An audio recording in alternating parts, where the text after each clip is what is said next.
My name is Stephanie. I'm from Kuala Lumpur and I'm actually a health psychologist by profession with a special interest in psychoneuroimmunology. They call it PNI for short. Unlike others who had very obvious PCOS symptoms, for me, I did not actually realize I was PCOS or I had PCOS this whole time. Going back all the way back when I was a teenager in high school, I had irregular menses. I had hormonal acne on my forehead. I was a little hairy, a little too hairy. Like I had upper lip hair, whatever, like a mini mustache thing. And it was so bad that some days I actually tried using hair removal creams to try to do that. And obviously my mom at that time didn't think much about my appearance, so she thought it was normal until I told her that my irregular menses was actually getting in the way of my school life. She then took me to an OB-GYN. Then I think it was her gynecologist. And then the gynecologist said, oh, why not just take birth control pills to help regulate your menses? And I, at that time, obviously, as I was 14, 15, obviously I would just listen to what the doctor told me. My mom didn't say anything. She didn't protest. She didn't object. I took birth control pill, I think for a year or so to help regulate my menses, right until I finished high school, and then I stopped because I thought then it would have not been an ongoing problem anymore. I probably assumed that what I went through back then was just part and parcel of growing up, it was just part of puberty. So I did not think much about it being PCOS, and also at that time I didn't know what PCOS was. Fast forward many years later, after I gave birth to my second child, I realized that all these so-called symptoms that I thought were PCOS, like hypothyroidism, hair loss, fatigue, it got so bad. And at that time I thought maybe it was just because I had a second baby. That was why I was so tired. Then I went to see an OB-GYN during a routine checkup, and I said, maybe we should do an ultrasound scan just to see if there's anything wrong with my uterus. And so I did. And then so we discovered that I had polycystic ovaries. But then she said, oh, you may have PCOS. At that time, I was like, but polycystic ovaries does not mean that I have PCOS. She didn't even ask me what were my other problems. So I asked her, so what should I do next? Should I make some changes in my lifestyle? Should I be worried about anything? And then she asked me, are you planning to have more kids? And I said, no. Then she said, oh, then you're fine. Then, that's it.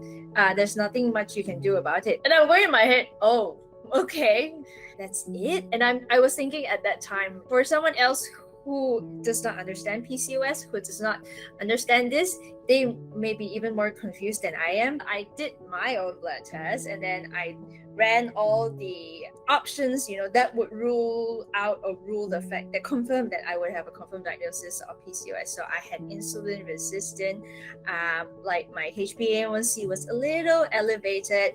I had hypothyroidism. I knew I had a mild issue with thyroid during my second pregnancy, but I just thought that because thyroid still is quite common during pregnancy, the fetus, it takes up a lot of your thyroid hormones, so that's why a lot of pregnant women feel tired. So for me, I thought that it was normal, it's just fine. But after I gave birth, the problem was still there.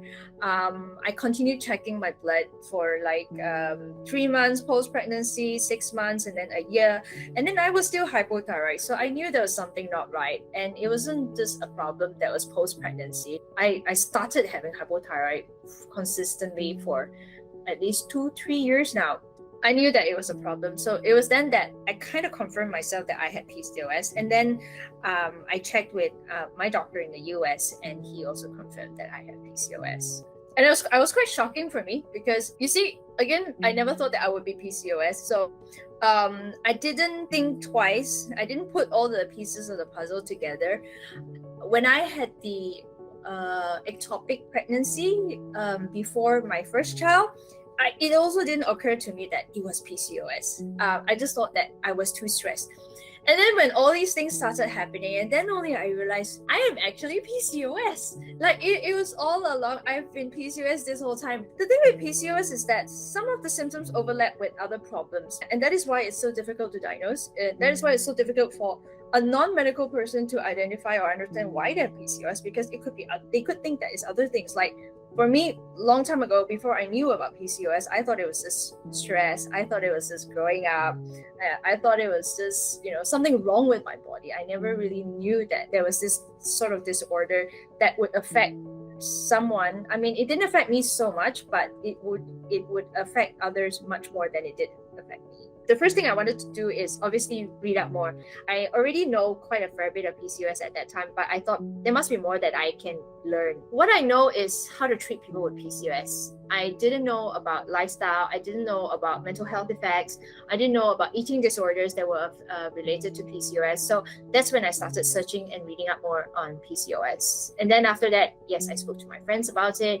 I told my family members about it. It's because of that I started looking out for friends who I remember who talked about their PCOS, who talked about having endometriosis. That was like, I too have PCOS. I may be different from yours, what you have, what you're going through, but we are in this together, and we should find ways to overcome it together, because I'm always here if you want to talk about your problems. So that's what I started doing. Friends who didn't understand was like I said earlier, they looked at me and they're like, there's no way you can have PCOS because you're so slim. And then for someone who is not in medical, you would think, oh yeah, thank you, that's a compliment.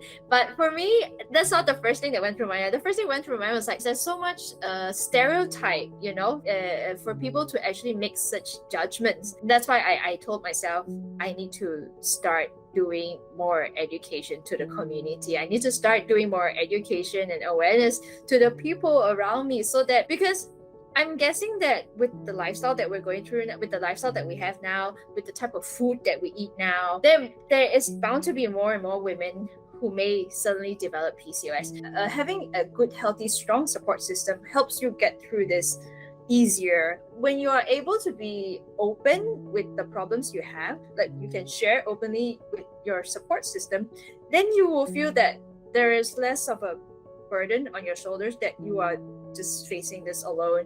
And with that support, you get more positivity. People will remind you every day that your life is worth living. You should continue doing things to change your outlook of life. I think I'm still a workaholic, but I try to manage that better. In terms of lifestyle, I have obviously started cutting down on things I know that are bad for me, things I know that aggravate my gut. I used to keep a food diary long time ago, and then recently my friends were like, why don't you just start an Instagram account? So that's what I did. So with my Instagram account, I post up photos of food that I love to eat, that I know that is bad, like nasi lemak. If I eat too much of it, then obviously I start having gut stresses. So okay, I know I eat like half portion of what I used to like to eat.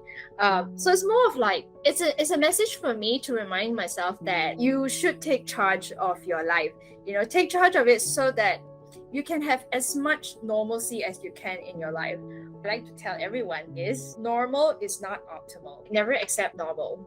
You have to be the optimal. You have to live to your optimal. And obviously, with that said, be confident when you see a doctor. You must learn to first know what you want, and then only you'll be able to be comfortable with the doctor that you're seeing. If you're not comfortable with that, or if you're not comfortable with the advice that you're receiving, not just from a doctor, even from a family member or whatever, then take charge of your own self and go see someone else that you will have confidence in.